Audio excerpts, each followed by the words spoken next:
دھکا دے کر واپس اندھیرے میں بھیج دے، لیکن کچھ یادیں ایسی ہوتی ہیں جو انسان کے پیچھا چھوڑنے سے بھی پیچھا نہیں چھوڑتی۔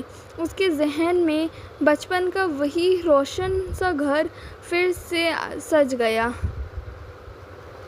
اس وقت سب کچھ کتنا الگ تھا۔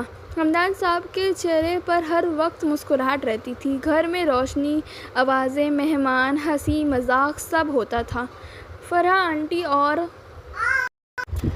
آنٹی فرح اور بابر انکل کے گھر سے بہت گہرا اٹھنا بیٹھنا تھا۔ دونوں خاندان ایک دوسرے کے اتنے قریب تھے کہ لوگ مثال دیتے تھے، اور ان کے ساتھ اکثر آتا تھا ان کا چھوٹا بیٹا زہران۔ زہران بچپن سے ہی دوسرے بچوں سے مختلف تھا۔ نہ وہ زیادہ بولتا، نہ شرارت کرتا، نہ ہر وقت ادھم پلیز بیک گراؤنڈ کی آواز کو اگنور کریں، نہ ہر وقت دوڑتا پھرتا۔ وہ اکثر ایک کونے میں بیٹھ کر بکس دیکھ رہا ہوتا یا خاموشی سے سب آبزرو کرتا، اور ادھر چھوٹی ابلاج بالکل الٹ تھی، شرارتی، باتوں کی مشین، ہنسمکھ، ضد کرنے والی، پورے گھر کو سر پر اٹھا لینے والی۔ اسے زیان کی سنجیدگی سمجھ نہیں آتی تھی۔ ایک دن سب لان میں بیٹھے تھے۔ فرح آنٹی اور حمدان صاحب چائے پی رہے تھے۔ بابر انکل کسی بات پر ہنس رہے تھے۔ ابلاج بھاگتی ہوئی آئی اور سیدھا زہران کے سامنے رک گئی۔ تم پھر اکیلے بیٹھے ہو؟ اس نے ہاتھ کمر پر رکھ کر پوچھا۔ زہران نے کتاب سے نظر اٹھائے بغیر کہا، ہاں۔ تم بور نہیں ہوتے؟ نہیں، تم عجیب ہو۔ ابلاج نے منہ بنایا۔ اب کی بار زہران نے سر اٹھا کر اس کی طرف دیکھا۔ اس کی آنکھوں میں بچپن کم اور سنجیدگی زیادہ تھی۔ میں عجیب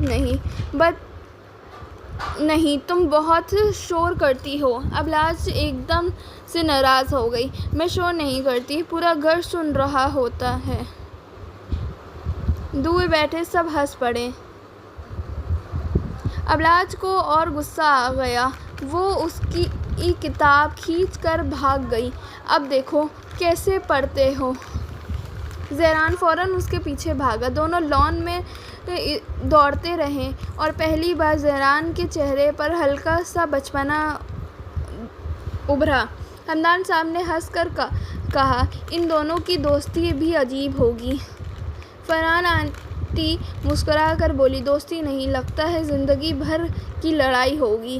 سب ہنس دیے، مگر کسی کو کیا پتا تھا کہ یہی بچپنا کے دو چہرے ایک دن ایک دوسرے کی تقدیر بن جائیں گے۔ پریزنٹ۔ یہ یاد آتے ہی ابلاج کے ہونٹوں پر درد بھری مسکراہٹ آئی اور فوراً ٹوٹ گئی۔ سب کتنا اچھا تھا، اس نے آنسو صاف کرتے ہوئے سوچا۔ پھر سب برباد کیسے ہو گیا؟ اس کا دل زور سے بھر گیا، کیونکہ بچپن کی روشنی کے بعد اسے وہ سیدھا دن یاد آنے لگا جس نے اس کی پوری زندگی بدل دی۔ ابلاج نے آنسو پوچھنے کی کوشش کی، مگر ماضی کا سلسلہ رکنے کا نام نہیں لے رہا تھا۔ یادیں اس کے ذہن میں ایک ایک کر کے کھل رہی تھیں، جیسے کوئی پرانی ڈائری کے پنے ہوا سے اڑ رہے ہوں۔ وقت گزرتا گیا، اور بچپن کی وہ دوستی، وہ چھوٹی چھوٹی نوک جھونک دھیرے دھیرے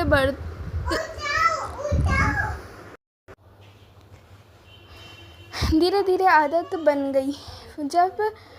جب بھی فرح آنٹی اور بابر انکل گھر آتے، ابلاج سیدھا زہران کو ڈھونڈتی۔ کبھی اس کی کتابیں چھپا دیتی، کبھی اس کے پین لے جاتی، کبھی جان بوجھ کر اس کے سامنے زیادہ بولتی تاکہ وہ اریٹیٹ ہو، اور زہران بھی ہر بار سنجیدگی کا نقاب پہنے رہتا، لیکن دھیرے دھیرے اس کی آنکھوں میں ابلاج کے لیے ایک چھپی ہوئی نرمی آ گئی تھی۔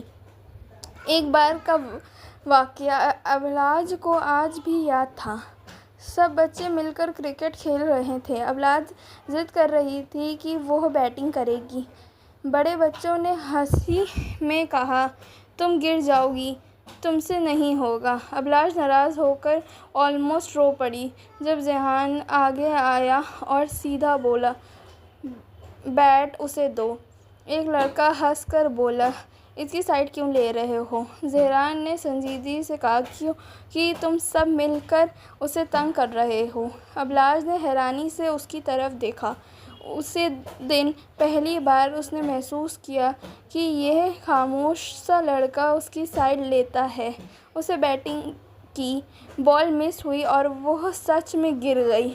سب ہنسنے لگے، مگر ذیحان فوراً اس کے پاس آیا، ہاتھ بڑھایا اور کہا، میں نے کہا تھا سنبھل کر۔ ابلاج نے اس کا ہاتھ پکڑا اور اٹھاتے ہوئے منہ بنایا، تم ہنسے کیوں نہیں رہے؟ ذیحان نے سیدھا جواب دیا، کیونکہ تم رو دو گی۔ ابلاج فوراً ہنس پڑی۔ اس دن سے ان دونوں کے درمیان ایک عجیب سی انڈرسٹینڈنگ بن گئی۔ نیکسٹ پارٹ میں ملتے ہیں۔ جب تک کہ چینل کو سبسکرائب کر دیجیے گا، ویڈیو کو لائک کر دیجیے گا۔ Thank you for watching.